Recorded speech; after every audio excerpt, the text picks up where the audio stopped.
अगर मैं तुमसे पूछूं, जब तुम भोजन करते हो तो क्या तुम सिर्फ स्वाद खाते हो या किसी और का जीवन भी? बहुत प्राचीन समय की बात है। गौतम बुद्ध अपने शिष्यों के साथ मगध के एक छोटे से गांव में पहुंचे। वह गांव अपने उत्सव के लिए प्रसिद्ध था। हर वर्ष वहां बड़ा भोज होता था। चारों ओर चूल्हा से धुआं उठ रहा था। कहीं दाल चावल पक रहा था तो कहीं मांस की तीखी गंध हवा में फैल रही थी। एक युवा व्यापारी जिसका नाम था सुदत, बुद्ध को देखकर उनके चरणों में बैठ गया। उसकी आंखों में श्रद्धा थी लेकिन मन में एक द्वंद्व। उसने कहा, भगवान, मैं आपके उद्देश्य सुनता हूँ, ध्यान करता हूँ, दान देता हूँ, लेकिन एक बात मुझे कचोटती है। मैं मांस खाना नहीं छोड़ पाता। क्या बिना इसे छोड़े भी मैं सही मार्ग पर चल सकता हूँ? बुद्ध ने उसकी ओर देखा। उनकी आंखों में न दोष था न प्रशंसा। उन्होंने कहा, सुदत, उत्तर मैं नहीं दूंगा, तुम स्वयं खोजोगे। क्या तुम तैयार हो? सुदत ने सिर झुका दिया। बुद्ध ने उसे गांव के बाहर ले गए।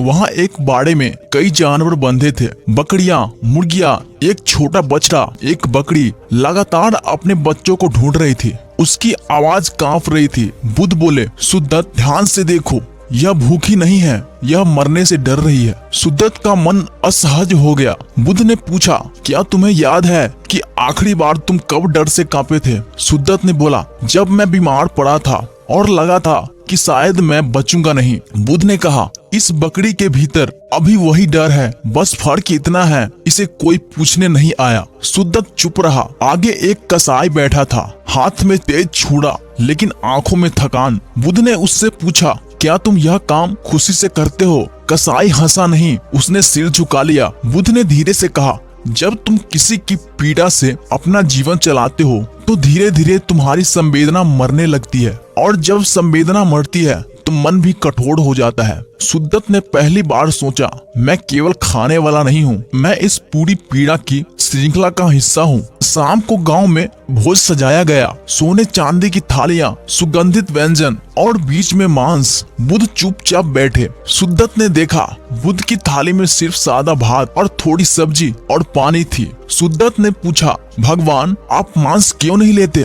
क्या यह अशुद्ध है? बुद्ध बोले, न शुद्ध है न अशुद्ध है, मैं बस वही खाता हूँ जिसके लिए मुझे किसी की चीख सुनाई न दे। ये शब्द सुदत के भीतर उतर गए। उसने मांस उठाया लेकिन हाथ रुक गया। उसे बकरी की आंखें दिखी, कसाई की थकान दिखी और अपने भीतर एक अजीब सी भारीपन। उसने मांस वापस रख दिया। बुद्ध ने कुछ नहीं कहा, न तारीफ न आदेश। रात को सुदत सो नहीं पाया। उसका मन पूछ रहा था, मैं सालों से ध्यान कर रहा हूँ लेकिन आज पहली बार किसी और का दर्द अपने जैसा लगा। उसने सोचा, अगर भोजन मुझे इतना कठोर बना रहा है तो क्या मैं सच में शांत हो सकता हूँ? उस रात उसने एक सपना देखा। वह स्वयं एक बाड़े में बंधा है। लोग उसे देख रहे हैं, तौल रहे हैं और तय कर रहे हैं कि उसे कब मारा जाएगा। वह चीखना चाहता है लेकिन आवाज नहीं निकलती। नींद खुली तो आंखें नम थी। सुबह सुदत बुद्ध के पास पहुंचा और कहा, भगवान, आपने मुझे कुछ कहा नहीं, फिर भी मेरे भीतर सब बदल गया। बुद्ध बोले, क्योंकि सत्य शब्दों से नहीं अनुभव से बदलता है। सुदत बोला, अब मुझे समझ आ रहा है, मांस छोड़ना कोई त्याग नहीं